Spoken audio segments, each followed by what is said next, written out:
je reçois un message de sa copine, Samantha, qui me dit « Je suis vraiment désolée. Là, je comprendrais que tu ne veuilles plus du tout lui parler. Enfin, je sais que ça fait longtemps que ça ne va pas entre vous, mais là, c'est un peu la goutte de trop, littéralement. » C'est clair. C'est la bière de trop. La bière de trop. C'est le litre de trop. Exactement. Mais en fait, je me dis, je veux couper complètement avec lui, mais je veux aussi couper complètement avec elle, parce que c'est sa meuf, quand même, au fond. Et que même si on est copines, ça va être trop compliqué, quoi. Et de toute façon, je m'en fous, je repars à Washington. J'avais 2 ans en tout, donc je repars. Mais t'es triste quand même un peu. Je suis un peu triste, mais mais super j'essaie. vénère. En fait, je suis vénère. Je pense que j'essaie de complètement couper, même dans ma tête. What can I say? Today's my day. Nothing in the world's gonna get in the way. Je suis MC, la rebelle en tutu, et tu écoutes Crush, le podcast qui explore la magie des premiers jours des histoires d'amour. Tous les mardis, je fais la révolution en recevant à mon micro un ou une invitée qui me raconte à cœur ouvert la rencontre qui a un jour bouleversé sa vie. Si tu veux découvrir l'actu et les coulisses du podcast, rendez-vous sur Instagram sur le compte @crush_le podcast. Salut Samia. Salut Marie-Charlotte. Samia, tu es la créatrice de La Chamade, le podcast qui décrypte vos crushs et vos relations amoureuses. Oui. Tu m'as d'ailleurs invitée dans l'un de tes épisodes. Je remettrai le lien de cet épisode dans le descriptif de celui-là. Pour commencer, Samia, j'aimerais bien que tu me dises pourquoi, toi, tu as eu envie de créer un podcast sur les relations amoureuses. Ah, tu me retournes les questions, c'est dur. Non, mais j'ai horreur de cette expression, mais on m'a dit souvent que j'étais une amoureuse de l'amour. J'ai horreur de cette expression. Moi, je l'assume complètement. Ok, bon, c'est bien, parce que moi, je l'assume pas encore. Mais en fait, non, c'est pas vraiment que je suis une amoureuse de l'amour, mais c'est plutôt que je tombe très facilement amoureuse. Et je me suis rendu compte d'ailleurs avec les années que je pouvais tomber amoureuse de plusieurs personnes en même temps. C'est pas un problème. Et donc, c'est tellement présent dans ma vie, c'est-à-dire que si je suis amoureuse, c'est présent dans ma vie. Si je suis pas amoureuse, bon bah du coup, il y a toujours la potentialité de rencontrer quelqu'un.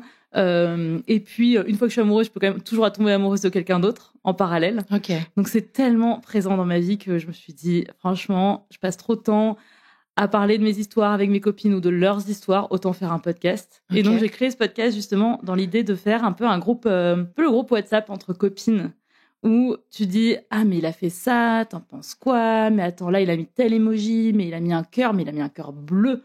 Donc, c'est pas un cœur rouge, qu'est-ce que ça veut dire, etc. » Et je me suis dit, c'est trop bien de faire un podcast qui soit un peu un espace de conversation, comme une conversation WhatsApp entre copines. Parce que ton format, il est hyper original aussi. Ouais. L'inspiration, elle vient d'où? Alors, clairement, l'inspiration, elle vient des podcasts américains. Il y a un podcast que j'écoute qui s'appelle Normal Gossip. Et c'est un podcast où une personne raconte à des invités des gossips de la vraie vie. Donc, vraiment des trucs que les gens lui envoient. Des histoires où elle anonymise les détails, en tout cas certaines choses. C'est pas exactement le même genre d'anonymisation que moi, mais il y a quand même un gros travail derrière et tout. Et il y a des rebondissements. Et là, il a fait ci, il a fait ça. Les enjeux sont pas non plus énormes. Et ça reste toujours feel good. Et moi, je voulais garder cet esprit-là. Alors, si je dis que les enjeux sont pas énormes, les gens qui m'ont envoyé les histoires vont dire « Ouais, mais quand même, c'est un peu abusé. Moi, mon histoire, elle est hyper importante. » Et bien sûr, mais plus dans le sens où il y a rien de grave, il y a pas d'histoire de violence, d'addiction, de choses comme ça reste vraiment feel good. Et donc voilà, pour ça, je me suis inspirée du format, mais je l'ai changé. Donc moi, c'est exclusivement l'amour. Et en plus, à la fin, il y a toujours une question en suspens, parce que c'est toujours des histoires en cours que je choisis. Donc les gens attendent vraiment une réponse à l'instant T. C'est-à-dire que l'histoire de la personne que tu anonymises, que tu as reçue, et que tu racontes toi à ton invité, elle est en cours. Exactement. Et ils attendent la réponse. D'avoir ton point de vue et le point de vue de ton invité sur ce qu'ils doivent faire pour poursuivre l'histoire ou pas. C'est ça. En fait, il y a à la fois le plaisir d'entendre l'histoire racontée, même si c'est anonymisé, c'est le plaisir d'entendre l'histoire racontée dans un podcast, mais c'est avant tout que ces personnes-là, je vais dire souvent elles, parce que c'est souvent des femmes, elles attendent vraiment des réponses, des conseils, et pour la marche à suivre, pour savoir un peu ce qu'elles doivent faire ensuite. Souvent, elles ont une idée quand même un peu de ce qu'elles doivent faire. Les gens ont du recul souvent sur leur histoire, mais ça ne veut pas forcément dire qu'ils arrivent à faire ce qu'ils veulent faire. Et donc là, c'est un peu le coup de boost. Genre, par exemple, largue-le. Laisse tomber. Le gars, je ne serai jamais avec toi, quoi. Et donc, c'est un petit peu le coup de pied aux fesses, tu vois, parce que souvent, les invités, comme les invités ne connaissent pas les personnes qui m'ont raconté les histoires, c'est facile pour eux. Ils peuvent s'exprimer en se disant... On a du recul. Voilà. Moi, je suis un peu entre les deux parce que moi, j'ai eu les personnes au téléphone. Donc, j'ai déjà vachement dans l'empathie et tout. Et voilà. Et j'invite tous les auditeurs de Crush à aller découvrir son podcast que j'adore, que je trouve absolument succulent. Et ça s'écoute vraiment comme un bonbon. Alors, je sais pas si ça te plaît que je dise que c'est comme un bonbon. Bah, franchement, si. Bah, t'inquiète pas, vraiment, quoi. C'est censé être un bonbon. Hein. Ouais, vraiment. C'est un bonbon. Ça révolutionne pas le monde. C'est juste censé être un petit plaisir. Ça révolutionne le monde de ceux dont tu racontes l'histoire. Oui, c'est vrai. Et de tous tes abonnés, moi, j'en suis sûre. Alors aujourd'hui, Samia, tu vas me raconter l'histoire de ta rencontre avec un garçon. Oui. Avec lequel tu as une relation, si j'ai bien compris, pleine de rebondissements oui. Entre le moment où tu le rencontres, le moment où vous vous mettez ensemble. J'ai cru comprendre qu'il y avait un peu d'amour libre. Oui, tout à fait. C'était ma première relation libre. Ok. Ouais. Donc on va revenir dessus. Parce que moi, j'ai du mal à naviguer dans les différentes définitions de l'amour libre, du couple libre, du polyamour, du libertinage, etc. etc. J'ai l'impression qu'il y a 100 000 définitions différentes et que surtout, il faut faire attention à ce qu'on dit. Ouais, c'est vrai. Mais alors, par contre, moi, je te dis tout de suite, je suis pas du tout une ayatollah de tout ça. Et donc, je sais pas si même moi, j'utilise les bons mots. Hein. Donc, disclaimer, si quelqu'un écoute et qui est choqué par ce que je dis en disant, mais c'est pas du tout ça. Voilà. Bah, on commente. Et on donne son avis. Voilà, c'est ça, exactement. Exactement. Alors, juste avant qu'on rentre dans le vif du sujet, tu sais qu'il y a un rituel dans Crush qui est celui de te présenter en 5 hashtags, ce qui permet aux auditeurs de te découvrir un peu plus. Oui. Est-ce que tu peux me donner les 5 mots que tu as choisis ? Oui. Alors, le premier, c'est impulsive, parce que j'ai du mal à me poser et à faire des plans sur le long terme. Je peux me lancer dans des longs projets. Je l'ai fait, par exemple, des séries documentaires ou d'autres trucs, d'ailleurs, même avant. Je peux me lancer dans des longs projets, mais globalement, il faut que je me lance tout de suite. Par exemple, la chamade, c'était, je pense qu'entre le moment où j'ai eu l'idée et le moment où je l'ai fait, il s'est passé vraiment peu de temps. Génial. Voilà. Ouais. Et donc, j'avais trop envie de le faire. Et je pense que je suis comme ça un peu pour tout. Alors, les gens qui sont passionnés d'astrologie disent parce que je suis bélier, mais je sais pas s'il faut y croire. Mais oui, c'est ça. Mais c'est-à-dire que je fonce. Voilà, je fonce. Le deuxième mot que j'ai mis, c'est intense, parce qu'on me l'a souvent dit. Et d'ailleurs, c'est marrant parce que j'ai travaillé dans un poste avant où mon chef m'avait mis sur mon évaluation professionnelle intelligente et fougueuse. Waouh ouais. Ah, le fougueux, sur le bulletin de notes, il est pas mal. Pas mal, exactement. Je me suis dit, mon fougueux, c'est un peu trop. Mais le côté un peu intense, c'est-à-dire, moi, je parle beaucoup. Là, dans les podcasts, je me calme, mais normalement, je parle assez vite. Et j'ai 1 milliard d'idées, je balance tout. Ça ne veut pas forcément dire que c'est bien d'ailleurs, hein. C'est juste que je suis comme ça. Et j'ai aussi un avis sur beaucoup de choses, etc. Donc, intense, je pense que ça me définit assez bien. C'est assez large aussi comme terme, donc voilà. J'ai mis optimiste parce que et on va voir après que je suis quand même pas toujours confiante sur tout, mais n'empêche que globalement, j'essaie toujours de me dire que ça va bien se passer ensuite. Ça aide beaucoup que je sois dans une position ultra privilégiée dans la vie. Enfin, voilà, j'ai des hauts et des bas comme tout le monde, mais globalement, voilà, je suis assez chanceuse. Si je passe un moment difficile, je traverse un moment difficile, je me dis ça va s'arranger. De toute façon, statistiquement, on peut pas passer que par des moments hyper durs. Ok. En général. Je ne veux pas dire que c'est jamais le cas. Ensuite, j'ai mis empathique. Alors, empathique, avec quand même un peu de recul là-dessus, parce que tout le monde dit qu'il est empathique et tout ça, et je trouve ça insupportable. Enfin, je pense que c'est propre de l'humain, en fait, d'être empathique, par des sociopathes, globalement. Ouais, les gamins finissent par devenir empathiques à un moment. Dans leur développement. À un moment. Et toi, t'as des enfants, tu dois le savoir. Plus ou moins tôt. Normalement, plus ou moins tôt. Mais globalement, je me dis, bon, c'est pas un truc exceptionnel, mais par contre, c'est plus dans le sens, par exemple, je lis pas du tout les faits divers. J'ai énormément de mal, je m'intéresse beaucoup à l'actualité, etc. Mais t'es sensible. Mais je suis hyper sensible. Ouais, c'est peut-être ça, hyper sensible. Je peux ne pas dormir de la nuit parce que j'ai lu un truc sur un fait divers, donc toujours sur des trucs vrais, hein, pas sur des fictions, etc. évidemment. Mais vraiment, ça peut m'empêcher de dormir, et donc je vais essayer de me fermer parfois à des trucs parce que je me dis, là, sinon je vais passer des nuits blanches, je vais me réveiller au milieu de la nuit et tout ça. Et ou alors, pareil, ça peut être des amis qui traversent des choses difficiles. Ça peut partir même, c'est pas forcément très grave, ça peut être même juste une rupture, entre guillemets. Enfin, nous, on sait que c'est très grave. On en fait des podcasts. On mesure. L'amour, c'est important. Mais n'empêche que il y a ce côté où je peux pas... En fait, je me mets à la place de la personne, ça m'empêche de dormir, quoi. Je suis moi-même choquée, en fait, par ce qui vient d'arriver. Et le dernier, j'ai mis anxieuse, donc pour moi, c'est le truc qui va contrebalancer un peu le côté optimiste. Mais ça peut aller ensemble. Globalement, je suis quelqu'un de très, très, très anxieux. Ça va avec tout ce que je viens de dire, en fait, l'empathie, le côté intense, etc. Mais je suis un petit peu anxieuse, même depuis toujours. Ça, je pense que ça vient de ma mère. Je pense qu'elle a une manière de penser qui fait que, j'ai été un peu imprégnée. Et ça m'empêche pas d'être optimiste. Mais par contre, je vais plus avoir l'impression que j'ai mal dit les choses, j'ai mal fait les choses. Je reviens d'une soirée, il faut vraiment pas que je pense à cette soirée du tout, parce que sinon je vais me dire, mais pourquoi j'ai dit ça ? Mais pourquoi j'ai dit ça comme ça ? J'ai rigolé trop fort, mais là on m'a trouvé bizarre, c'est sûr. Et donc j'ai un vrai truc de blocage après des soirées ou des choses comme ça, ou des week-ends, ou un moment où je passe du temps avec des gens en tout cas, il faut vraiment que je bloque, parce que je suis trop anxieuse. Samia, parlons de ce garçon. Comment on l'appelle ? On lui donne un nom de code ? Ouais, on peut l'appeler... on va l'appeler Gabriel. Ok, Je sais Gabriel. Au pif. Très bien. Alors avant de rencontrer Gabriel, on est en quelle année ? Tu as quel âge ? Ouais. Tu es dans quelle situation ? Ouais. Tu fais quoi ? À quoi ressemble ta vie ? Ouais.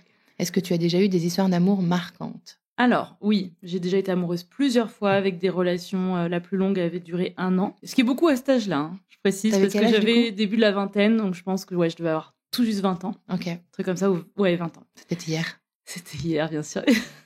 J'ai pas du tout vieilli depuis. Non. Je sortais de prépa. J'allais rentrer à Sciences Po Rennes, donc j'allais changer de ville, passer de Lille à Rennes.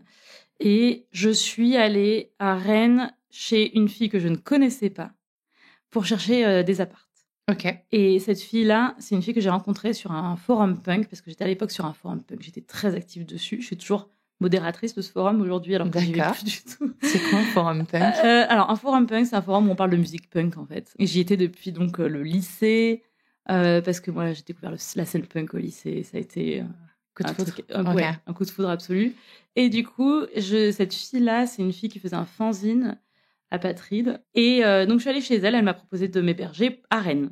Je suis allée là-bas. Et là-bas, en fait, il y avait 2 autres personnes que je ne connaissais pas non plus, parce que je ne la connaissais pas elle non plus. Donc, c'était ce fameux Gabriel et sa copine. Et sa copine. Ils étaient en couple. Ils étaient en couple. Ok. Tous les 2 étaient aussi sur ce forum. Donc, je les connaissais par leur pseudo. Et en fait, Gabriel était l'ex de la fille qui m'hébergeait à Rennes.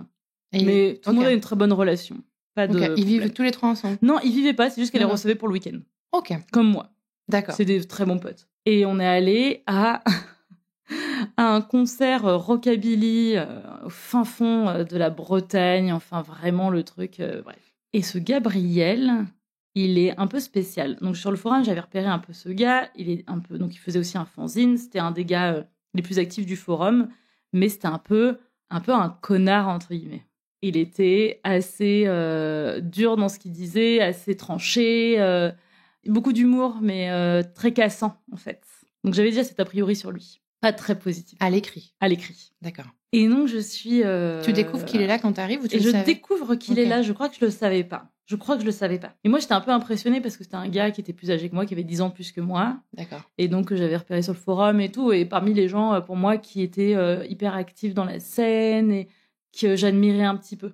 Et je m'entends très bien avec sa copine. Mais avec lui, ça clash assez vite. Alors, au début, il est très intéressé par ce que je dis. Il me pose plein de questions. C'est un mec qui est branché littérature. Moi aussi. Donc, on parle. Je crois que notre première discussion, c'était sur Balzac. Non, mais vraiment, je sortais de prépa, quoi. C'est bien, Balzac. Moi, j'adore. Moi, de toute façon, la littérature du 19e, c'est vraiment ma passion. Et donc, on discute de ça. Et en fait, c'est marrant, mais on se prend un peu la tête sur Balzac. On n'est pas d'accord sur une discussion tout à fait normale à avoir un concert rockabilly. Le débat littéraire, comme ça, s'invite. C'est ça. Et moi, je suis un peu impressionnée parce que c'est un mec qui a lu beaucoup plus que moi, qui est hyper... Il sait ce qu'il pense. Et moi, je suis encore un peu impressionnable et tout ça. Et puis, à un moment où ça clash, c'est un peu spécial. Et je crois qu'à l'époque, c'était sur un sujet un peu politique. Et je me dis en rentrant, oh là là, ce mec, c'est un connard.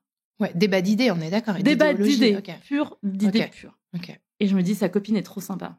Mais alors lui, c'est un connard. Comme je le présumais, en fait, en voyant ce qu'il disait sur le forum. À la fois, il m'impressionne. Et en même temps, je vois bien que c'est un gars qui est pas très sympa. Il met pas les formes quand il parle. Il est très brut, quoi. Et donc, je me rappelle même qu'il y avait une fille qui m'avait dit, que je connaissais, qui me disait, mais du coup, t'as rencontré ce gars du forum, parce qu'elle était aussi sur le forum, elle a dit comment il est en vrai, je dis, un connard, en fait. Elle m'a dit, ah oui, donc exactement comme sur le forum, pas surprise. Quelques jours plus tard, il m'envoie un message, un mail, et il me dit, ah, on avait parlé de tel groupe de musique, est-ce que tu veux que je t'envoie, j'ai un vinyle en plus, est-ce que tu veux que je te l'envoie, donne-moi ton adresse si tu veux, quoi. Donc je me dis, ah, en fait, c'est peut-être pas un connard, je croyais qu'il me détestait et tout, parce qu'on s'était pris la tête. Et je dis, ok, et il m'envoie le truc, et donc c'est un groupe punk et tout, c'est cool. Et à partir de là, on commence à s'échanger pas mal de mails. Et là, vous parlez de quoi dans vos mails ? On parle de musique, on parle de plein de trucs, on parle aussi de nous. Enfin, en fait, genre, lui, il est enseignant-chercheur. Moi, je suis donc étudiante. Je viens de rentrer à Sciences Po. Il est enseignant-chercheur en quoi ? En maths. Ok. Il est très littéraire, mais en fait, il est enseignant-chercheur en maths. Ok. Donc moi, je rentre à Sciences Po, donc on se raconte un peu... moi, un peu mes études, lui, sa life. Puis en fait, même, il parle de sa copine. Enfin, je veux dire, avec qui je suis devenue copine aussi. Donc, il n'y a pas du tout de gêne à ce niveau-là. Mais moi, de plus en plus, je commence à développer des sentiments pour lui. Et ça m'est confirmé à un moment où je suis chez eux à Paris. Parce que donc, eux habitaient à Paris. Et je suis chez eux à Paris. Il y a un regard échangé entre nous. Mais je crois rien, juste il a fait une blague. Et il sourit, il me regarde. Et là, je crois que c'est vraiment le moment où je me dis, oh, ça y est, je suis à fond. Je suis à fond. Et toi, t'es comment dans cette situation ? Parce que t'es copine avec sa meuf aussi. Ouais, exactement. Et alors, tu te sens comment ? Justement, pour moi, c'est clair que je ne tenterai jamais rien. Je me sens pas honteuse d'être amoureuse, tu vois, de lui, parce que de toute façon, c'est comme ça. Mais par contre, je sais que je tenterai rien. En revanche, lui, il est en couple libre déjà avec sa copine. Ah, on y arrive. Qu'est-ce que c'est le couple libre ? Le couple libre, en tout cas selon moi, c'est que tu ne t'empêches pas d'aller voir ailleurs. Il y en a qui se mettent des règles. Bon, moi, je comprends pas trop l'intérêt des règles, mais tu peux aller voir ailleurs et ça ne va pas forcément remettre en question ton couple. Tu peux être amoureux de quelqu'un et coucher avec d'autres gens et t'es libre en fait. C'est-à-dire que la personne avec qui t'es n'est pas propriétaire de ton corps. Ok. N'est pas propriétaire de toi. Et ne peut pas t'interdire d'aller voir quelqu'un d'autre. Et c'est pas parce que tu vas voir quelqu'un d'autre que tu n'aimes pas ton compagnon ou ta compagne. Quoi. Donc ça, c'est sur le papier. Quand tu parlais de règles, quand ils font ça, ils se le disent dans le couple ou pas ? Alors il y en a qui vont dire on se le dit pas du tout. Il y en a qui disent on se le dit. Eux, ils se le disaient. Mais il y en a qui préfèrent le cacher, parce qu'ils veulent pas faire de mal. Mais c'est dit en amont. C'est pas caché dans le sens où c'est pas mentir. C'est un accord qui est annoncé dès le début de la relation. Début. Ouais, voilà. Ou en tout cas, à partir du moment où tu veux ouvrir ton couple. Faut que ce soit dit parce que en fait, on est dans une société où l'exclusivité c'est un petit peu le truc par défaut. Et donc, si tu le dis pas, les gens partent du principe qu'ils sont exclusifs. Donc, faut le dire. Faut le dire. Voilà, moi, je vois les relations comme ça. Est-ce que t'es ok ? En fait, tout simplement aussi. Ouais, il y a la question. Est-ce que t'es ok ? Voilà. Ils étaient là-dedans, en théorie. En réalité, moi, forcément, j'avais beaucoup... je parlais beaucoup avec cette copine. Il faut que je lui donne un nom, en fait. Sa copine, je vais l'appeler... Samantha. Samantha, très bien. Donc, Samantha était en couple libre en théorie. Elle était anarchiste. On était tous anarchistes, etc. Mais en pratique, c'était un peu plus compliqué. Parce que des fois, elle me disait « Ah, j'ai l'impression que Gabriel, il kiffe machin. Ça me fait un peu chier. Je lui ai demandé, mais il me dit non. Et je me dis, c'est bizarre, parce qu'ils sont quand même en couple libre. Donc, normalement, c'est pas censé être si compliqué d'en parler. Et elle devrait pas se sentir aussi jalouse, quoi. Mais je voyais bien que c'était une meuf quand même assez jalouse. Donc, pour moi, c'était clair que je ne tentais rien. Et d'ailleurs, il y a eu quelques fois, les années suivantes, où, parce que du coup, c'est sur vraiment des années, où j'aurais pu me retrouver toute seule avec lui. C'est-à-dire que j'aurais pu arriver plus tôt chez eux alors qu'elle n'était pas encore là. Ouais. Genre, elle me disait, tu peux passer plus tôt, machin, avant une soirée ou avant de sortir ou un truc comme ça. Et je le faisais pas. Je le faisais pas exprès parce que je voulais pas me retrouver dans une position où même j'envisageais qu'il se passe quelque chose entre nous. Et il faut le dire aussi, j'étais pas du tout certaine que c'était réciproque, mes sentiments. J'étais pas certaine que Gabriel me kiffait. Mais elle, quand tu dis qu'elle est jalouse, est-ce que c'est possible d'être jalouse dans un couple libre ? Ou est-ce que du coup ça me fait dire que peut-être qu'il avait imposé un truc lui, non ? Ou non, pas ça ? Elle aussi, elle était vraiment comme ça. Elle était très très comme ça. Mais en fait, c'est le truc de intellectuellement, elle était absolument pour la liberté. Ouais. Mais dans la pratique, elle avait du mal. Mais dans la pratique, oui. Alors moi, je pense que c'est pas incompatible. On peut être jaloux, mais il faut qu'on puisse en parler d'ailleurs. Le but n'est pas de dire non, moi je suis jamais jaloux, tout ça. Ça peut arriver. Il faut pas être de mauvaise foi entre guillemets ou juste parce que la personne kiffe quelqu'un d'autre. T'es mal.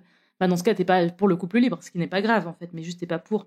Mais si t'as des raisons légitimes, j'en sais rien. Moi, par exemple, tu peux être jaloux de quelqu'un en particulier parce que cette personne, tu sens que la vibe est pas géniale. Tu sens que la personne t'aime pas toi. Moi, j'aurais jamais envie de coucher avec quelqu'un qui n'aime pas mon mec. Je suis célibataire, là, mais si c'est le cas, avec qui s'entend pas avec, ça me donnerait pas du tout envie. Il faut qu'il y ait un petit peu de respect. Et si c'est quelqu'un si tu sens que ça peut être quelqu'un avec qui ton mec ou ta meuf fit à mort aussi, ou pas ? Je suis en couple libre et je sens qu'il y a une personne qui se rapproche et je sens que mon mec potentiellement pourrait être super intéressé par elle. Ça aussi, ça peut être un problème. Oui, tout à fait. En fait, oui, mais bon, normalement, tu vois, c'est pas grave.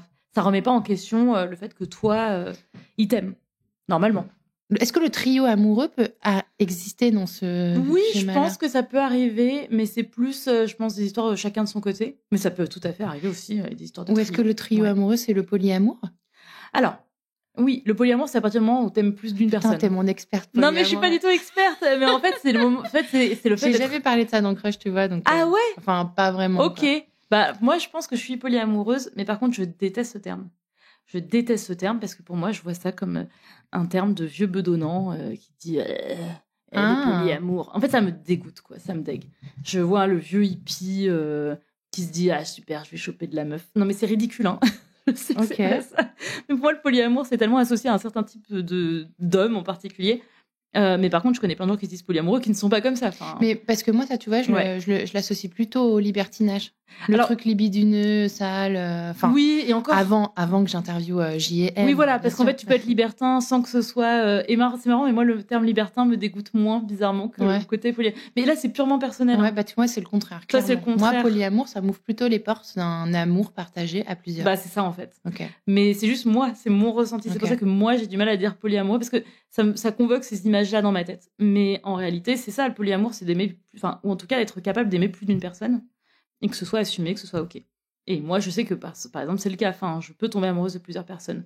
Mais donc là, eux, c'était pas, je crois, le délire à la base. Il me semble que eux, c'était couple libre, avec possibilité d'aller voir ailleurs. Okay. Mais quoique, enfin, de toute façon, c'est des gens qui, comme moi, pensaient que de toute façon, on ne peut pas vraiment... Enfin, ils n'avaient pas spécialement envie de coucher avec des gens pour qu'ils n'avaient pas des sentiments. Donc, tout est un peu lié aussi. Hein. Mais c'est pas juste coucher avec quelqu'un. Okay. Donc, il y a quand même un peu de polyamour peut-être dans cette histoire. Elle avait eu des histoires, par exemple. Elle avait eu une histoire avec une fille. Elle avait eu, à la fin de la relation, beaucoup d'histoires avec d'autres gars. Mais oui, parce qu'on sort quand même de la sexualité binaire aussi. Dans pas obligé. Pas forcément. Tu peux être complètement hétéro aussi. Okay. Mais là, en l'occurrence, elle était bi. Ok. Mais lui, par exemple, il était 100% génial. hétéro. Tout est possible. Mais vraiment, toutes les combinaisons, il faut de tout pour faire un monde, Absolument. Comme on dit. Comment va se passer la suite ? Donc, toi, tu es amie avec les deux à ce moment-là. Moi, je suis amie avec les deux, mais même surtout plus avec elle encore qu'avec lui. Okay. Même si on s'écrit beaucoup. Et c'est sur vraiment des années. En fait, je pars à Boston 1 an. À Sciences Po, on est obligé de partir une année à l'étranger. Et ils viennent me voir à Boston, tous les deux, passer une semaine avec moi, avec mes colocs et tout, et c'est hyper cool. Moi, là, ça me remet à fond dans cette histoire, parce que bon, moi, j'avais un peu, forcément, avec la distance, un peu zappé. Mais toi, t'étais amoureuse de lui pendant toutes ces années en secret, on est d'accord ? Exactement. Et t'avais d'autres relations ? Et j'avais d'autres relations, ça ne m'empêchait pas. Ok, très Mais bien. j'étais vraiment amoureuse de lui. Et je me rappelle très bien, quand ils sont repartis à la fin de cette semaine, à Paris, je me disais, alors que j'étais trop bien à Boston, je me disais, la chance qu'elle a, j'aimerais trop reprendre l'avion avec lui et rentrer avec lui. D'ailleurs, j'en parle avec mes colocs quand ils s'en vont. Je dis, en fait, je vous ai pas dit, mais je suis amoureuse de lui et tout. Et c'était là, mais non, mais c'est quoi cette histoire et tout. Bref, c'est trop marrant. Ensuite, l'année suivante, après Boston, je rentre et c'est le moment où on se brouille un peu avec Gabriel. Qu'est-ce qui va se passer ? En fait, c'est juste que, donc, comme j'ai dit, il était assez brut de décoffrage, il mettait pas trop les formes, il avait des idées assez tranchées, et là, ça commençait vraiment à me gonfler. Parce que je le trouvais de moins en moins sympa avec moi. Je trouvais qu'il était de plus en plus dur, de plus en plus jugeant. Moi, ça n'aidait pas que j'étais un peu en complexe d'infériorité, parce que lui était enseignant-chercheur, il avait 10 ans de plus que moi j'étais encore étudiante et tout, donc voilà. Et il y a un moment où je crois, j'avais dit, je veux plus le voir spécialement, il me saoule, et je voyais que sa copine. Mais c'est consommer la brouille ou c'était, je crois, c'est toi qui décides pratiquement. Non, c'était pratiquement. Il n'y a pas d'engueulade. Il n'y a pas d'engueulade, mais je crois qu'il y a même un moment où on s'est retrouvés dans un café pour essayer de mettre à plat des choses, même s'il n'y a pas une engueulade à proprement parler, mais en tout cas pour voir ce qu'on pouvait faire pour s'entendre. Et en fait, il était fermé à tout ce que je disais. Il était extrêmement renfermé, quoi. Donc, je n'arrivais pas à avoir une discussion avec lui. C'est trop bizarre, hein. Et moi, en fait, au fond, je pense que j'avais encore des sentiments pour lui, mais je commençais plus à en avoir marre de lui. Okay. Je pars à Washington, donc, parce que là, je pars pour un master, donc pour 2 ans. Je rentre pour le premier Noël. Et là, on passe le Nouvel An tous ensemble. Donc là, à ce moment-là, moi, je parle quasiment plus à ce gars. Et il n'était pas d'accord avec un truc que j'avais posté parce qu'il me suivait un peu sur les réseaux. Et j'avais publié un article dans un journal de mon université. Et il n'était pas d'accord avec ce que j'avais dit, il trouvait que c'était trop militariste et tout. J'étais anarchiste, mais c'était pas trop le DEL, on va dire, de mon université. Quand t'écrivais sur un truc lié à l'armée, etc., je pouvais pas dire ça. Et bref, donc j'avais écrit des trucs qui, lui, et moi, avec le recul, qui me conviennent plus du tout. Mais bref, il m'a allumé. C'était en plein Nouvel An. Il m'a allumé en disant, je comprends pas que t'aies écrit ça. Et encore une fois, intellectuellement, je suis d'accord. Mais la Mm. manière de faire était horrible. Ok. Il commence à vraiment mal me parler Devant tout le monde? devant tout le monde. Ok. Et il y a un moment, j'en ai trop marre. Donc on est à ce moment-là devant un bar, on va enchaîner la soirée ailleurs. On était à la base chez un pote. Je dis bon, vas-y, j'en ai marre. Je pars. Je dis au revoir aux gens. Et là, je sens un liquide couler sur ma tête. Il m'avait renversé sa bière sur la tête. Mais non. Mais pourquoi? Parce qu'il était ultra frustré, vénère.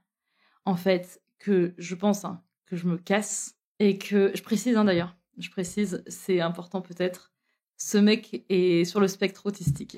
Ça n'explique, enfin, ça Ok. justifie rien, mais on peut se dire, putain, mais un mec de son âge, allô quoi.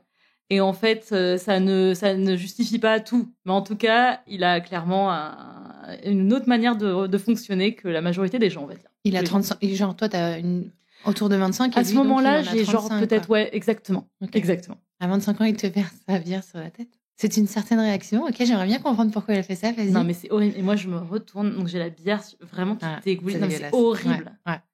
Et j'allais partir de toute façon, mais enfin, vraiment, c'est horrible. Et je lui balance, j'avais une bière à la main, je lui balance ma bouteille sur les genoux. Et je me casse. Et là, je rentre chez moi. Et en fait, je reçois un message de sa copine, Samantha, qui me dit, je suis vraiment désolée. Je suis vraiment désolée, vraiment. Là, je comprendrais que tu ne veux plus du tout lui parler. Enfin, je sais que ça fait longtemps que ça ne va pas entre vous, mais là, c'est un peu la goutte de trop, littéralement. C'est clair. C'est la bière de trop. La bière de trop. C'est le litre de trop. Exactement. Et du coup, je coupe là, mais en fait, je me dis, je veux couper complètement avec lui, mais je veux aussi couper complètement avec elle, parce que Ok. c'est sa meuf, quand même, au fond, et que même si on est copines, ça va être trop compliqué, quoi. Et de toute façon, je m'en fous, je repars à Washington. Je Ok. crois que j'avais 2 ans en tout, donc je repars. Mais t'es triste quand même un peu. Je suis un peu triste, Ou t'es mais super j'essaie. vénère? En fait, je suis vénère. Je pense que j'essaie de complètement couper, même dans ma tête. De toute façon, je suis là, je repars à Washington, et donc c'est débile, mais je la vire de Facebook. Mais pour moi, c'était Ok. symbolique, sachant qu'à l'époque, elle n'avait pas de portable. Anarchie, tout ça. Elle n'avait pas de portable, mais elle avait quand même Facebook, tu vas me dire. En tout cas, elle n'avait pas de téléphone portable. J'en connais d'autres. Ok. Voilà. Et donc, du coup, je l'ai coupé de ça, et c'était fini. Et en fait, moi, de toute façon, je suis repartie à Washington, j'étais dans ma life. Moi, quand j'étais là-bas, aux États-Unis, j'arrivais pas du tout à garder un pied en France de toute façon, je suis pas quelqu'un qui garde vraiment contact, j'ai un peu du mal et tout ça, à penser à prendre des nouvelles. Donc, en fait, ça a aidé. Et là, j'ai juste mis, bon, bah, ça, c'est à Paris. C'est loin. Et je suis dans ma life. J'étais amoureuse en plus à ce moment-là d'un autre gars. Donc, ça m'occupait pas mal et tout ça. Et ensuite, j'ai passé cette année comme ça. Vers la fin de l'année, je sais plus comment, je reprends contact avec Samantha. Parce que je me dis quand même, bon là, il s'est passé 1 an. Je suis pas quelqu'un de très rancunier. Et en plus, c'est pas elle qui m'avait fait quelque chose.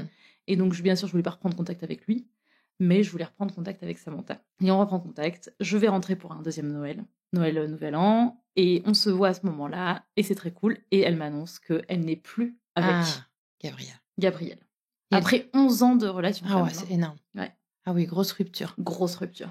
Et elle te dit pourquoi? Et elle me dit parce qu'on n'était plus amoureux, en fait. On s'est D'accord. rendu compte. On a un peu traîné le truc à la fin. Et voilà, mais ils sont meilleurs potes. À ce jour, ils sont toujours meilleurs potes. Ok. Aucun problème. Donc voilà. Est-ce que ça réveille quelque chose en toi? Et justement, moi, sur le coup, non. Mais quand je repars à Washington, je me dis, ah ouais, quand même, c'est vrai que... Mais moi, mon grand problème dans la vie, c'est que je suis pas rancunière. Enfin, sauf maintenant, mais là, ça y est, c'est... Bref, toujours plié à ces personnes-là. J'ai passé un stade. En tout cas, j'ai remarqué que je suis plus... Enfin, je vais pas revenir vers des gens qui m'ont aujourd'hui vraiment fait trop de mal. Mais à cette époque-là, j'étais pas du tout rancunière. J'étais même pas contre le fait de reprendre contact avec lui. Alors que ça faisait des années que ça n'allait pas avant cette sorte de bière sur la tête. Et quand je repars à Washington, je me dis, mais quand même, c'est vrai que ce gars, j'étais amoureuse de lui, quoi. Et j'avais personne à ce moment-là dans ma life à Washington.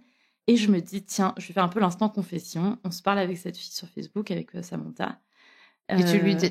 Je lui balance. Oh, tu sais que j'ai toujours été amoureuse de ton mec. En fait, je lui dis, en fait, il faut que je te dise, j'étais amoureuse de lui. Il s'est absolument rien passé. Je n'ai absolument rien tenté. Mais voilà, juste pour que tu le saches. Et là, elle me dit, mais Samia, c'est fou. Parce qu'en fait, lui aussi, il avait des sentiments pour toi. Et j'étais méga jalouse de toi. Et on avait des embrouilles à n'en plus finir. À cause de ça? À cause de ça. Waouh. Et je me dis, mais quoi? Enfin, genre, j'ai tombé des nues. Et en fait, vu qu'elle s'est complètement terminée, elle a ses histoires et tout, et s'est complètement terminée avec lui, même s'ils sont meilleurs potes, justement, elle se dit, bah, je vais lui dire. Et en fait, elle me le dit pas, mais elle en parle à Gabriel. Elle dit, voilà ce que Samia m'a dit. Et moi, je le sais très vite. Elle fait l'intermédiaire. Elle fait l'intermédiaire. Et moi, je le sais très vite, puisque genre 1 semaine plus tard, je me rappelle, je suis en cours à la fac, et je reçois un mail de lui, sans objet, typique typique Gabrielle, sans objet, avec juste écrit une phrase. Je suis désolée pour ce que j'ai fait, genre au Nouvel An. J'ai été un gros connard, un truc comme ça. Mais une phrase. Donc, ni bonjour, ni au revoir, ni merde. Rien. Et je me dis, bon, je sais que c'est son ex. Et là, je me dis, ok, allez, on a parlé, donc il est quand même un peu intéressé, enfin, c'est sûr. On se parle, on se rajoute sur Facebook, etc. Et là, on se parle tout le temps. Ok. Tout le temps. Tu Et lui en veux plus du tout, toi? Bah, en fait, on parle, il s'excuse, et moi, je suis plus du tout vénère. C'est peut-être un problème, d'ailleurs, hein, vraiment, que je sois plus vénère. Parce que je me dis des fois, pourquoi est-ce que je garde pas une rancune quand même un peu au fond, enfin quelque chose qui fait que tu m'as blessé, tu m'as fait du mal. Pourquoi je suis autant capable d'oublier, tu vois. Et au final, non seulement on se rabiboche, mais en fait on va vite sur des sexos, des machins, etc. Et puis ben il me dit, est-ce que ça te dit que je vienne te voir à Washington? Il arrive le jour de mon anniversaire. Ah oui, là il rigole pas. Ouais. Et en fait il vient passer une semaine, et c'est une semaine incroyable. C'est incroyable, et en même temps, il me dit, bah, tu sais, moi, je sors de 11 ans de relation, j'ai pas envie de me mettre en couple, c'est juste comme ça. Moi, je suis complètement à fond. Ça y est, mon amour est reparti, mais fois 1000 pour lui. Mais Est-ce que c'est la première fois que tu ressens un truc aussi fort pour quelqu'un ou pas? Peut-être pas, parce que quand même, j'ai ressenti beaucoup de trucs, mais c'est hallucinant. Enfin, c'est très, très fort. Il repart au bout d'une semaine. Moi, j'ai encore quelques mois à Washington, et là, je suis un peu en mode, bon, de toute façon, j'avais envie de rentrer en France, j'avais pas envie de rester à Washington après mes études. Parce que les Américains me saoulent pour plein de raisons. De toute façon, voilà. Et maintenant, je dis ça et maintenant, j'ai plus envie d'y retourner. Bref. Mais j'ai aussi forcément envie de rentrer pour lui. Bah oui. Donc, les études se terminent. Vous n'êtes pas du tout fait de promesses pendant cette semaine-là? Aucune. Non, c'est juste le full love pendant une semaine. Ouais. Mais lui, il est assez clair. Hein. Il veut vraiment papillonner. Il veut profiter de sa life, etc. Il te propose pas un couple libre? Il me propose même pas un couple libre. Ok. Il me propose juste qu'on soit amants et que voilà. Et qu'on verra bien. Sex friends. Ok. Et moi, c'est le genre de truc où je me dis, ok, mais j'espère qu'il changera d'avis. Et normalement, il faut pas faire ça. Ah, il y a un petit déséquilibre, quoi. Exactement. Je rentre. Après plusieurs mois. Après encore quelques mois. Il était venu, c'était en mars, en fait. Donc, je rentre fin mai. Oui, donc, ça va. Ça, c'est début juin ou un truc comme ça, juste après ma graduation. Je suis à Paris, mais un peu à droite à gauche. Parce que mes parents habitent en région parisienne. Moi, je squatte aussi chez des potes à Paris même. Je squatte chez lui beaucoup. Je le vois pas mal. Mais je sais qu'il voit d'autres gens, notamment une autre fille. Bref, plusieurs mois se passent comme ça, où c'est un petit peu compliqué. Parce que moi, je suis amoureuse de lui. Et j'aimerais quand même que... Je suis intéressée par l'histoire du couple libre, mais il faut qu'il y ait couple dans l'histoire. Et pour l'instant, il n'y a pas de couple du tout. Oui. Et il a plus du tout de comportement véhément avec toi? Pas du tout. Au contraire, il est vraiment... tout est très cool. Tout est très très cool. Ça reste un mec un peu spécial dans le sens où, socialement parlant, il n'est pas forcément comme tout le monde.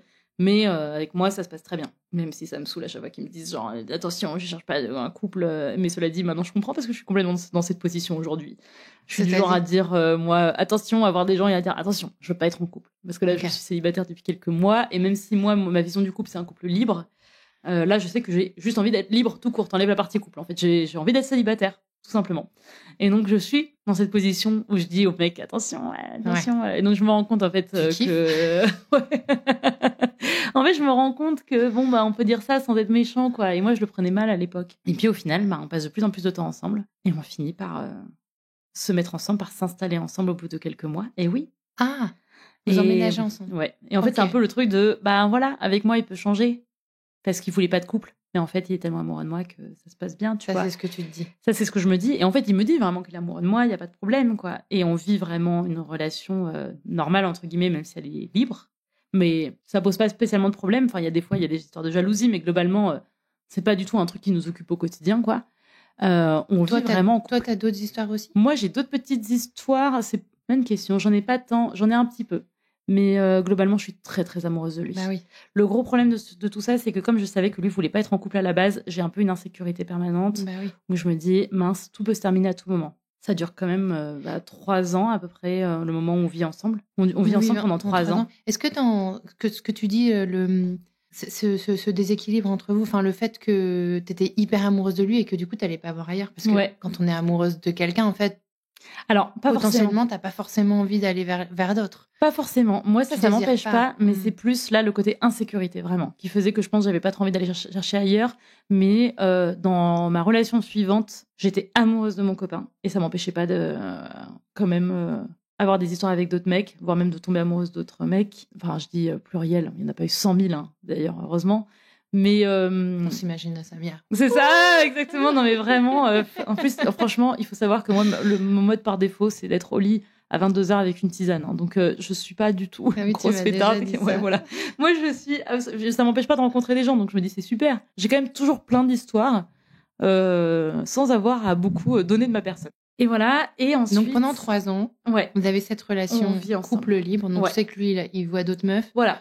Toi, t'en vois, mais pas vraiment d'autres mecs. Bon, et il voit même pas tant que ça d'autres meufs, en vrai. Hein. Okay. Mais c'est plus qu'il aimerait...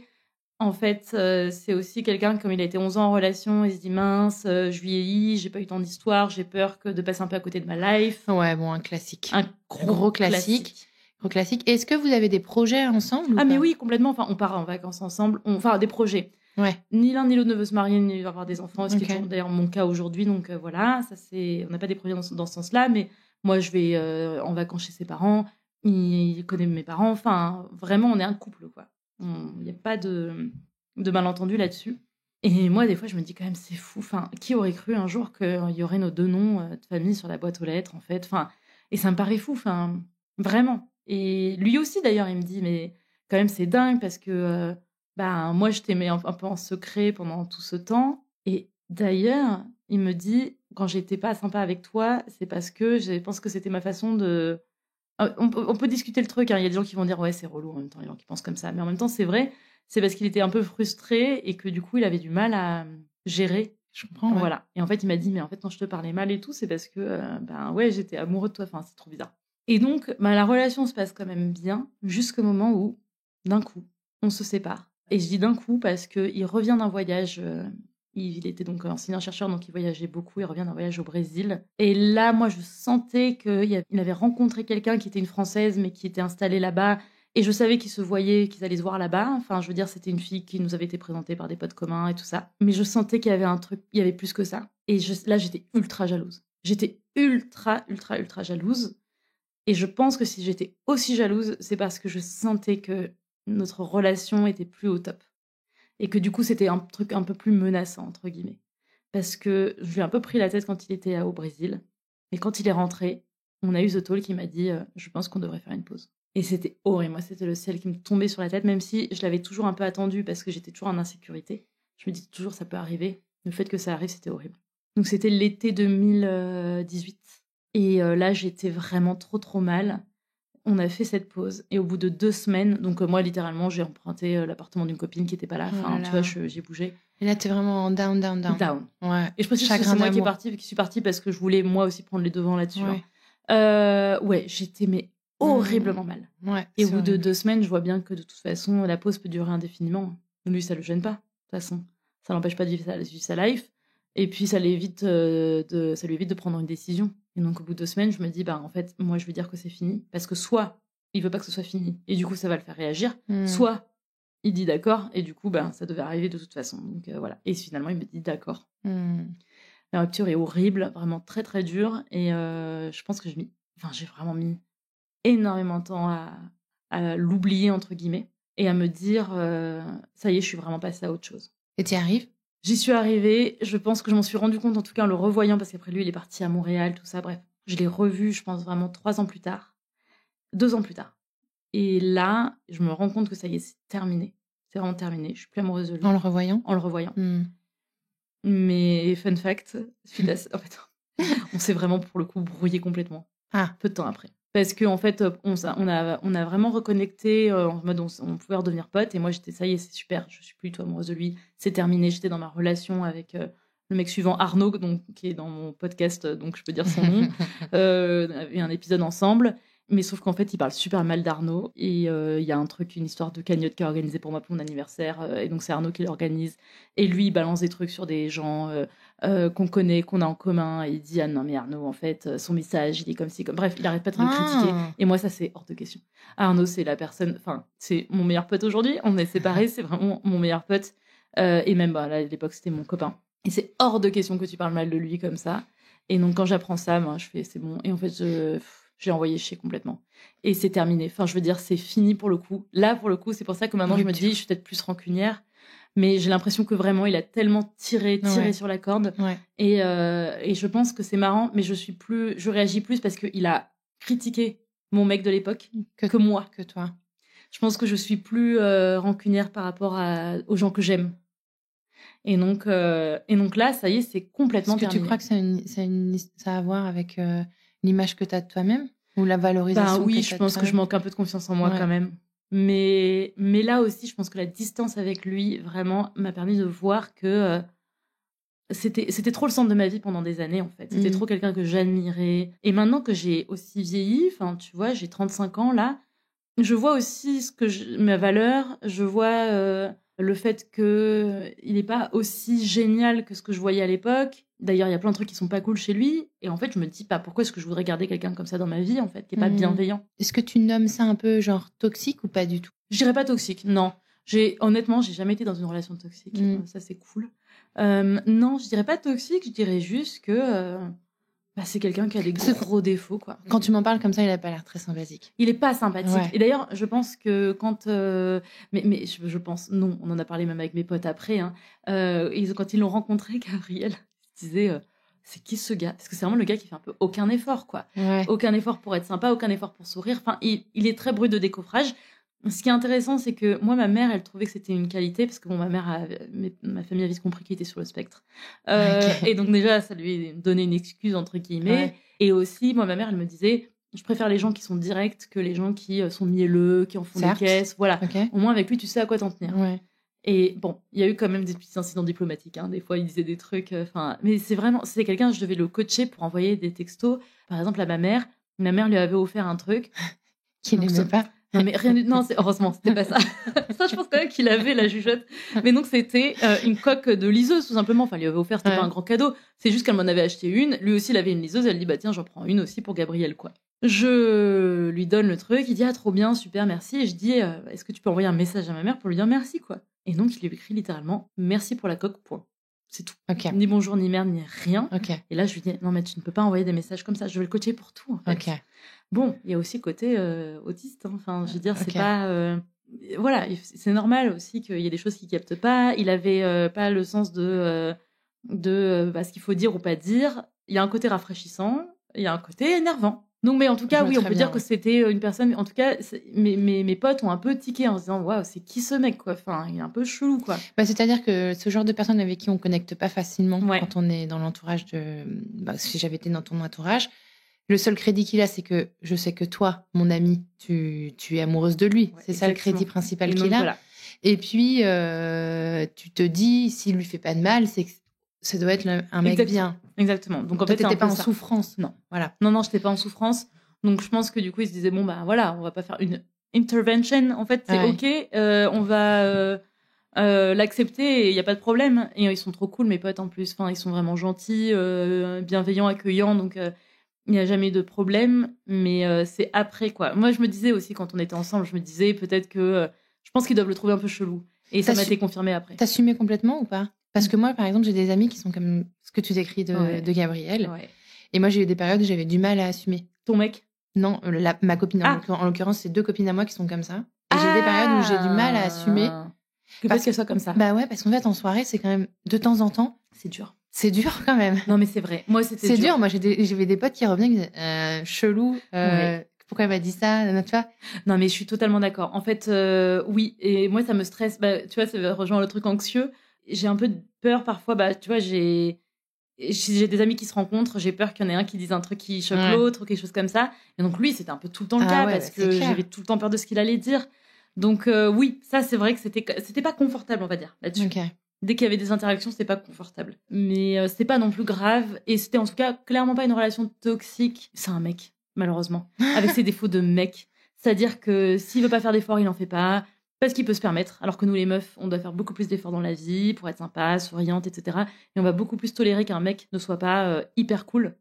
Une meuf, par contre, il faut qu'elle soit gentille. Donc, je pense aussi qu'il y avait des gros défauts même si c'était un mec qui était pro-féministe, etc. Enfin, sur le papier, il avait des biais de mec, quoi. Ouais, ok. Donc, il n'y a pas que l'autisme, hein, c'est ça que je voulais dire aussi. Ça reste un gars. Qu'est-ce qu'elle t'a appris, toi, cette relation? Est-ce que ça a changé des choses sur ta façon d'appréhender l'amour et tes relations suivantes? Alors déjà, oui, je pense que déjà depuis, j'ai plus vraiment mis sur un piédestal un mec. Parce que là, vraiment, pour moi, il était sur un piédestal, même quand on était ensemble. Enfin, il était toujours sur ce piédestal. Ouais. Voilà. Mais je pense que c'est aussi le fait de vieillir, en fait, tout simplement, et d'être un peu plus consciente des dynamiques, du fait que les mecs, c'est peut-être parce qu'ils ont moins de mal à exprimer leurs opinions qu'on les prend autant au sérieux, en fait. C'est pas parce qu'ils sont plus intelligents que les femmes. Loin de là. Je considère que les femmes sont plus intelligentes que les hommes. Ouais, mais des fois, ils ont cette capacité aussi à se mettre en valeur plus facilement. Exactement aussi. Et ça, tu en souffrais, d'ailleurs? Le fait que... le fait d'être à côté de ce mec un peu... Parce que, bon, il devait être un peu très charismatique, quand même. Alors, charismatique, pas vraiment. C'est ça qui est intéressant. C'est que, en fait, moi, je le trouvais charismatique, mais je pense qu'il n'était pas forcément charismatique vis-à-vis d'autres gens. Okay. C'est pour ça qu'il n'y avait pas de côté manipulateur, etc. D'ailleurs, franchement... Non, mais pas forcément avec... Mais oui. Pas forcément avec un côté manipulateur. Moi, ma relation qui a duré très longtemps avant que je sois avec mon mec là. Je suis partie parce que je me sentais... il était beaucoup trop grand à côté de moi, en fait. Et que j'avais besoin de retrouver ma liberté pour me retrouver moi, en fait. Parce que lui prenait trop de place. Trop de place. En fait, c'est intéressant. Moi, je pense que... alors, il me laissait énormément de place. Il admirait énormément ce que je faisais dans la vie. Enfin... tout ce que je faisais, il était extrêmement encourageant. Donc là-dessus, je pense qu'il y avait quand même un équilibre. Et il n'était pas forcément charismatique au sens où les gens se disaient « waouh ». Au contraire, il pouvait plutôt même blesser les gens ou dire des trucs qui étaient chelous. Donc c'était pas forcément dans ce sens-là. Mais par contre, clairement, moi, je l'admirais parce qu'il était enseignant-chercheur en maths, en plus. Matière dans laquelle je ne suis pas excellente. En plus de ça, il lisait énormément. Il partageait intellectuellement énormément de choses. Le cinéma, il connaissait énormément de choses aussi, c'est lui qui m'a initié à plein de trucs. Et donc, il y avait ce côté un peu 10 ans plus que moi, intellectuel. Et donc, moi, clairement, ça jouait sur le fait que je le mettais sur un piédestal, mais complètement. Mais ouais, exactement, Pygmalion. Et on va l'appeler comme ça, l'épisode. C'est ça, exactement, c'est exactement ça. Parce qu'en fait, il m'a quand même apporté plein de choses de mes goûts d'aujourd'hui. Enfin, beaucoup. Il y en avait que j'avais avant, mais forcément, il m'a connue à un âge déjà, à la base. J'étais jeune étudiante... Enfin, puis lui, c'était un prof, quoi. Ouais. Et donc aujourd'hui, la personne que t'es, tu es comme tu es aujourd'hui parce que tu l'as rencontré, que tu as vécu cette histoire avec lui. Ça, c'est sûr. Et parce que j'ai eu cette histoire avec lui, parce que j'étais amoureuse de lui pendant des années avant aussi. Et donc, j'admirais un peu. Et donc, je suivais pas mal de ses recommandations de base. Enfin, en fait, ça a été sur beaucoup plus que notre relation. Ça a été sur des années où je l'ai admiré et où, effectivement, il y a des choses que je garde aujourd'hui que j'ai apprises avec lui. Mais ouais, c'est marrant comme relation parce que ce qui est fou, c'est à quel point aujourd'hui, ça y est, c'est terminé pour moi. Enfin, c'est fini. Je n'ai plus du tout envie de revenir vers lui. Enfin, à moins que vraiment il s'excuse, mais platement. Même là, célibataire. Et il le fera jamais. Même là, célibataire. Ah non, mais de toute façon, moi, c'est terminé. Toi, tu veux rester célibataire, là ? Là, je veux rester célibataire. Mais célibataire, moi, ma vision du célibat, c'est vraiment d'avoir plein d'histoires quand même. Et ça m'empêche pas de tomber amoureuse. C'est juste que je veux pas être en couple. Okay. Et vraiment. Et c'est fou parce qu'à 35 ans, en général, c'est le moment où les meufs, elles balisent un petit peu. Elles se disent, oh là là, mince. Toi, t'es pas du tout là-dedans. Mais non, en fait, je pensais que je le serais peut-être un peu plus. Moi, encore une fois, je veux pas d'enfants, donc j'ai pas cette pression-là. Ça, c'est sûr pour toi ? C'est sûr. C'est sûr. Et en ce moment, je fréquente quelqu'un qui a un enfant. Et je trouve génial de passer du temps avec cette petite fille. Vraiment, je l'adore. Mais je vois que je ne veux pas ça pour ma vie. Vraiment. C'est dingue. Et peut-être que dans 3 ans, je changerai d'avis. Non, mais je trouve ça hyper... on oui, sait pas. Pourquoi pas. On peut pas savoir. Mais je trouve ça hyper mature de pouvoir le formuler de façon aussi claire. Oui, complètement. Je sais pas si j'ai déjà eu cette réflexion aussi claire. Je sais pas, souvent il y a un peu de doute quand même. Alors, moi, c'est le moment. Enfin, si, d'ailleurs, j'ai une copine qui veut pas d'enfant, qui en a jamais voulu et qui en voulait pas et qui avait ses raisons pour. Et aujourd'hui, elle a pas changé d'avis. Alors, mais bien sûr, là, j'ai fêté il y a pas longtemps mes 35 ans. Je sais que c'est jusqu'à 37 ans que je peux congeler mes ovocytes en France. Et forcément, j'ai plein de copines là qui le font. Et ça me fait réfléchir dans le sens où j'ai peur de tout ce qui est définitif. C'est pour ça que je veux pas d'enfant. Mais du coup, le jour où ce sera définitif de ne plus pouvoir en faire, ça peut me faire stresser aussi. Même si j'en veux pas. C'est quoi cette peur du définitif ? Je sais pas, mais par exemple, je ne veux pas de tatouage. Non, mais c'est. Il y a pas longtemps, justement, avec cette petite fille, j'ai fait un tatouage temporaire, les trucs pour enfants. Et je faisais attention en me lavant et tout pour pas l'enlever, pour quand même le garder plusieurs jours. Et en fait, au bout de, je crois, 4-5 jours, dans la douche, j'ai fait je veux l'enlever, je veux voir que ça disparaît, ça peut disparaître dans mon corps, quoi. J'étais vraiment complètement folle. Et dans la douche. Et en fait, je ne sais pas d'où ça vient, mais moi, j'ai besoin de pouvoir à tout moment changer ma life, quoi. Et donc, Je sais pas d'où ça vient. Je ne sais pas. Il faudrait que je fasse un gros travail psy, je pense. Parce que moi, j'ai un peu ça, mais c'est pas le côté définitif. C'est le côté propriété, moi, qui me fait extrêmement peur. C'est-à-dire d'être propriétaire de trucs. Ça m'angoisse à mort. Ça me fait peur. D'ailleurs, bref. Même un vélo, ça m'angoisse, tu vois. Non. Parce que j'ai peur de le perdre. Ah, c'est intéressant. Moi, tu vois, pas du tout comme ça se traduit. On a acheté une maison en Bretagne avec mon chéri. Moi, j'ai peur qu'elle disparaisse, qu'elle roule. Enfin, tu vois, tout le temps, j'ai toujours peur. Et ça, du coup, j'ai pas envie de le subir, tu vois. Ah, c'est intéressant. Ouais, ça se traduit un peu différemment parce que moi, ça le côté matériel et tout, là-dessus, posséder quelque chose qui est extérieur à moi, c'est pas grave. Ouais. Et je vais pas avoir peur, forcément. Mais c'est quelque chose sur moi, de moi. Enfin, ça m'angoisse énormément. Je peux pas faire un truc définitif, quoi. Et donc, je me dis, oui, mais du coup, imagine, c'est définitif de plus pouvoir faire d'enfant, et là, l'âge approche. Oui. Et donc, je me dis, est-ce que je vais pas le faire?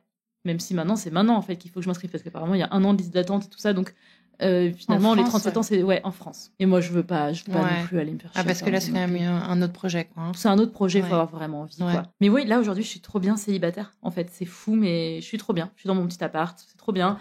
Je vois des gens, donc je m'amuse. Je peux être amoureuse, je peux le dire que je suis amoureuse quand je le suis, mais ça ne conditionne pas le reste de ma vie. Et ce qui fait la différence aussi, c'est est-ce que je les présente à mes parents. Et tant que je n'ai pas présenté à mes parents, parce que pour mes parents, ça scelle quelque chose en fait à chaque fois. Et tant que je ne présente pas à mes parents, ça peut disparaître, il n'y a pas de problème. Il y a une petite question philo à la fin des épisodes de Crush, Samia, c'est toi, est-ce que tu crois au destin, à la chance ou au hasard? Moi, je crois au hasard. Mais après, ça m'empêche pas d'avoir des côtés... je pense que tout arrive par hasard, mais ça ne m'empêche pas d'avoir des côtés un peu superstitieux et de penser que... Ou des fois de dire « Oh, mon Dieu, faites que... » Parce que je me dis, il doit y avoir un destin quelque part, il doit y avoir quelqu'un qui commande. Mais je ne le fais pas consciemment. Non, justement, je me le dis pas consciemment. Mais je me dis, si jamais, autant souhaiter quelque chose et autant faire en sorte que ça aille dans mon sens. Mais objectivement, scientifiquement, non. Franchement, je me dis, c'est pas possible. Donc, tu crois à une accumulation d'accidents qui créent des hasards. C'est ça. Okay. Mais ça m'empêche pas d'avoir des côtés complètement superstitieux et complètement de me dire, ah non, mais le truc en anglais, everything happens for a reason. Donc, tout arrive pour quelque chose, pour une raison. Je me le dis pas ça de tout le monde parce que c'est horrible pour des gens à qui il arrive une série de merde en permanence. Enfin, c'est pas possible. Mais en tout cas, j'essaie de moi voir les trucs comme ça en me disant non, mais en fait, c'est que c'était pas destiné pour toi. Donc, tu vois, j'ai mes contradictions de ouf. Ouais. C'est ça qui est beau. De toute façon, dans la vie, les contradictions. Hein. C'est les contradictions. C'est la nuance et la contradiction. Exact. Et la contradiction, c'est par exemple de ne pas vouloir d'enfant, mais de réfléchir à conjuguer d'ovocytes. On est plein dans la contradiction. C'est d'être dans un couple, mais libre. Mais libre. Exactement. C'est conjuguer des choses qui n'ont rien à voir. Mais moi, ta vie de célibataire libre, elle me fait un peu rêver, si tu veux savoir. Ça, c'est intéressant. Oui, parce que... Mais on en parle avec mon cam, hein. Parce que quand tu deviens maman, tu te rajoutes des contraintes de tout genre. Bien sûr. Et je suis en quête de liberté permanente. Et une semaine passée à Paris sans enfant, donc sans contraintes logistiques horaires, est pour moi le summum de la liberté ces dernières années. Et du coup, je fantasme un peu cette vie-là que tu as, tu vois. Et c'est marrant parce qu'il y a plein de gens qui fantasment au contraire ta vie. Parce que des femmes qui n'arrivent pas à avoir d'enfants, qui n'arrivent pas à avoir un partenaire. De toute façon, exactement. Sûr. Mais je pense qu'il faut toujours se dire... Enfin, c'est important de se dire, ma vie est cool, elle me plaît, mais potentiellement, ça peut être aussi très bien autrement. Et garder cette porte ouverte. Et ne pas forcément tout le temps se complaire et ne se poser aucune question sur ta vie. Toi, des fois, tu peux te dire, oui, en fait, quelle aurait été ma vie si j'avais pas eu d'enfant? Bon, c'est pas grave, ça veut pas dire que t'aimes pas tes enfants, ça veut juste dire que c'est open. Ah non, en plus, j'adore. Vraiment, je suis très, très heureuse en couple et en famille. Mais donc, bien sûr. Mais c'est vrai que j'ai toujours le et si j'imaginais ma vie là, maintenant. Mais pour moi, c'est humain, en fait. Ouais. Et c'est même sain, je pense. C'est même sain. Parce que ça permet aussi de mesurer ce que j'ai, la beauté de ce que j'ai, donc ça me fait pas peur. Mais par contre, je changerais bien ma vie avec toi pendant une semaine. Moi, j'avoue que je suis pas sûre que je ferais l'inverse. Allez, clap.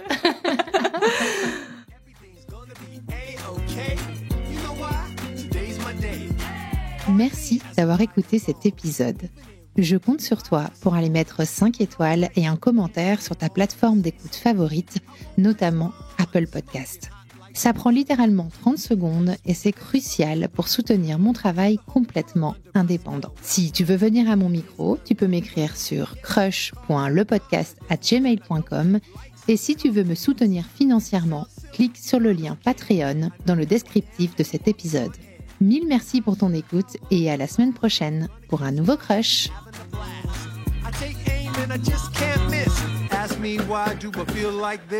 What can I say?